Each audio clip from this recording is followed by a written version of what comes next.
Patrick Cummins has been photographing the changing face of Toronto for over 30 years. Cummins isn't interested in the monuments that most would say define Toronto.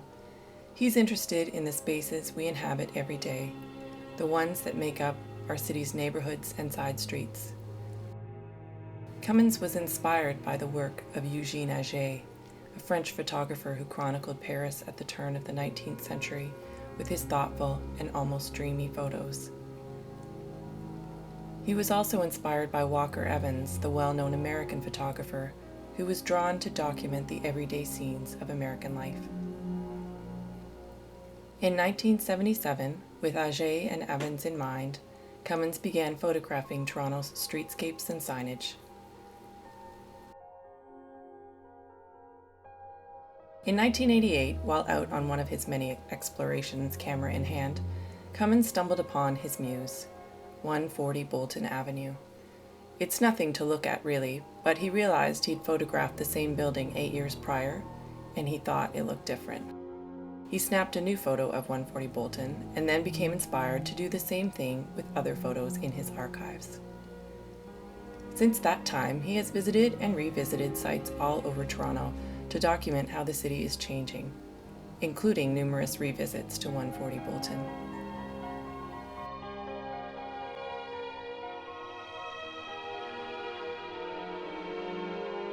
In 2012, Cummins published Full Frontal TO, which showcases a mere 800 photos, a fraction of the more than 23,000 photographs Cummins has amassed of Toronto.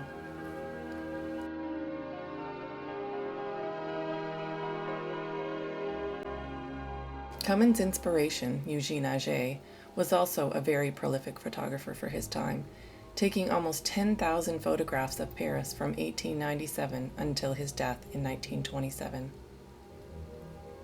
Born in 1857, Auger has been called one of the greatest photographers of his time.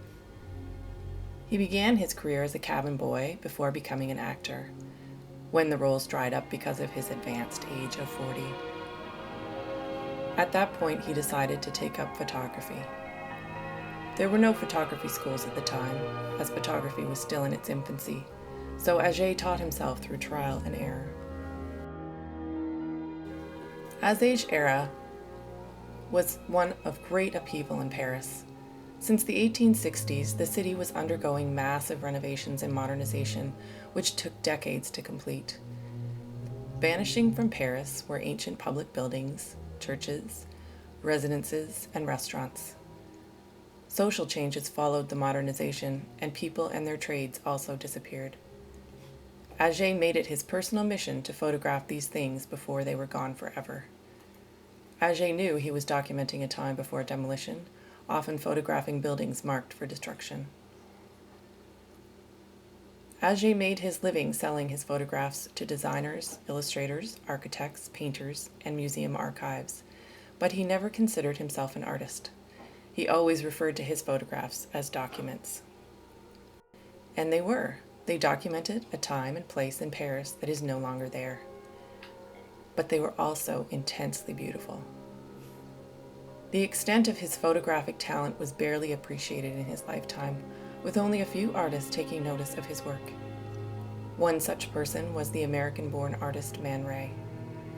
They met around 1921, living in close proximity to one another. Man Ray appreciated Auger's talent and asked to use one of his photographs in his magazine. Auger agreed, but only if he wasn't credited for it. Man Ray's assistant at the time was another American, Berenice Abbott. Abbott was immediately taken with Auger's work, and they became friends.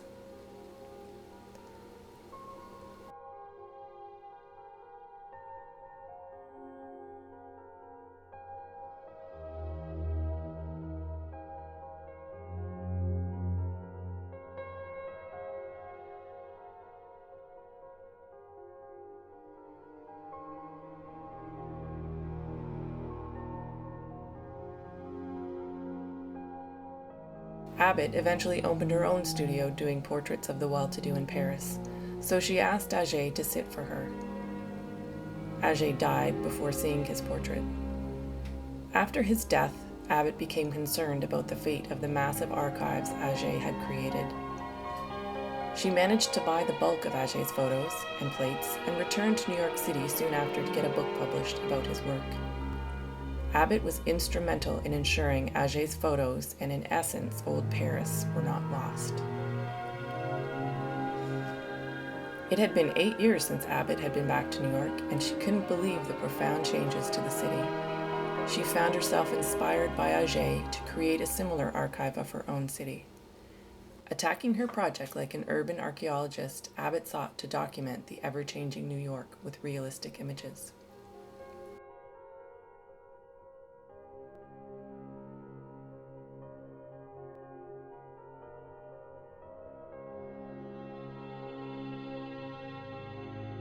Her work produced a book, Changing New York, published in 1939, and showcased 300 of the photos she took over the course of 3 years. While Auger's and Abbott's photos may seem quaint and nostalgic to us now, they were once very much the present.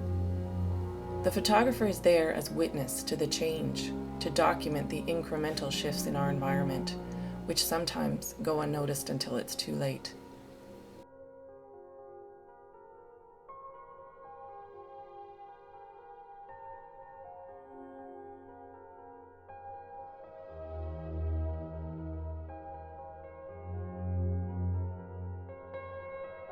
It is in our cities that we see the changes to our world happen most readily and most dramatically.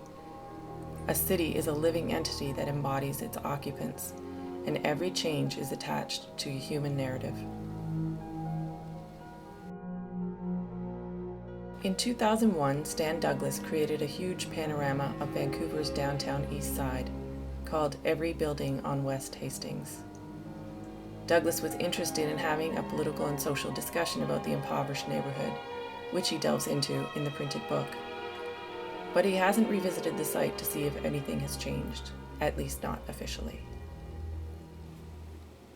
So in 2009, David Luck, a Canadian writer, editor, and artist, put together his own composite using Google Maps Street View to show what the street looked like 8 years later. Similarly, this ephemeral nature of our urban environments inspired 2 other photographers, Christopher Rauschenberg and David Levere, who revisited Auger and Abbott's photos respectively.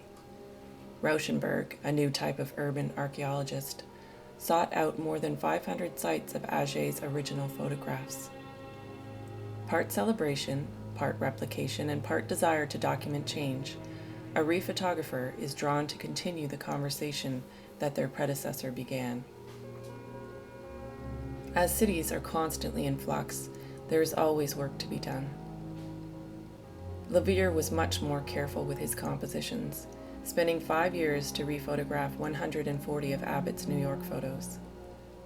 Levere sought to lift the illusion that a photograph stops time.